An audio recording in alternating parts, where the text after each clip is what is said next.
दुखद और अफसोसजनक बात यह है हमारे देश में प्रधानमंत्री सबका साथ, सबका विकास, सबका विश्वास की बात करते हैं, विकसित भारत की बात करते हैं, ट्रिलियन डॉलर इकोनॉमी की हम बात करते हैं और वहीं पर एक ही समुदाय को बार बार टारगेट किया जाता है। अब 114 जन को आपने निकाल दिया, जो इतने बरसों से आपके पास काम कर रहे थे, तब आपको कुछ नहीं दिखा कि अटेंडेंस कम कर रहा है, ये कर रहा है, ये तो बहाना चाहिए। अब क्या नौकरी में भी आप धर्म जाति देखेंगे? ये तो बॉयकॉट टाइप हो गया ना, तो संवैधानिक है, डिस्क्रिमिनेशन नहीं है क्या ये? अब क्या नौकरी भी आप धर्म देखकर देंगे?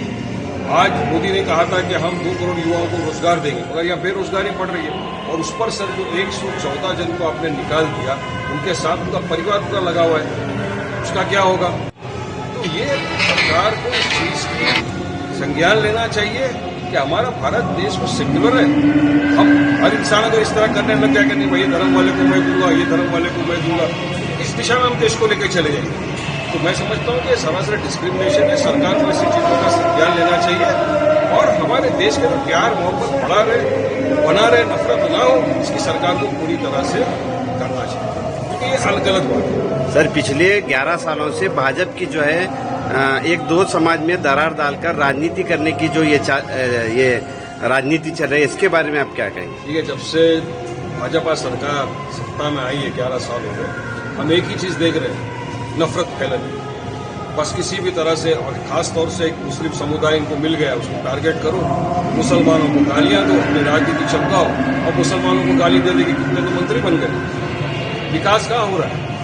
विकास के नाम पे तो हम कहीं आगे बढ़ ही नहीं रहे और विकसित भारत की बात कर रहे हैं, ट्रिलियन डॉलर इकोनॉमी की हम बात करते जा रहे हैं। तो नफरत नहीं होना चाहिए। हम सेक्युलरिज्म में मानते हैं, डेमोक्रेटिक कंट्री है, संविधान का पालन करना चाहिए, मगर भाजपा संविधान का धज्जिया उड़ा रही है। आए दिन उनके मंत्री संविधान के धज्जिया उड़ाते जा रहे हैं। मोदी जी खामोश बैठे, कभी गाय के नाम पे मुसलमानों को मारा जाता है, कभी जेएसआर नहीं बना उसके नाम पे मारा जाता है। तो अब नौकरी में भी धर्म जाति ये सब लेकर आ गए ये लोग।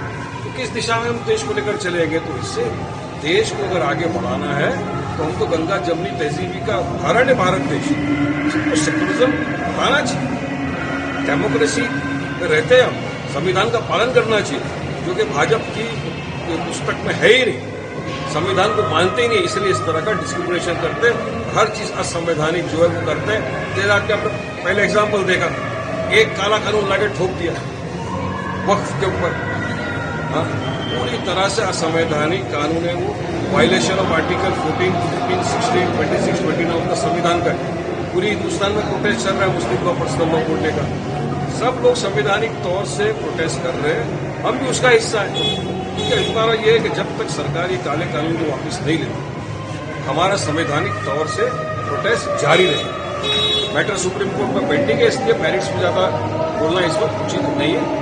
मगर all India Muslim personal law court ने कहा है कि इसके खिलाफ जो है वो हम संवैधानिक तरीके से पूरे देश में प्रोटेस्ट करेंगे। हम कर रहे, बत्ती गुल भी किया, ह्यूमन चेन भी बनाई, काली पट्टी भी बांधी, हर चीज हम संवैधानिक तौर से प्रोटेस्ट जारी रखेंगे। तो पता नहीं क्यों बात है कि जब से भाजपा सरकार आई है, संविधान को मानती नहीं, हर काम संवैधानिक करती और सिर्फ नफरत की राजनीति भारत देश में करती है।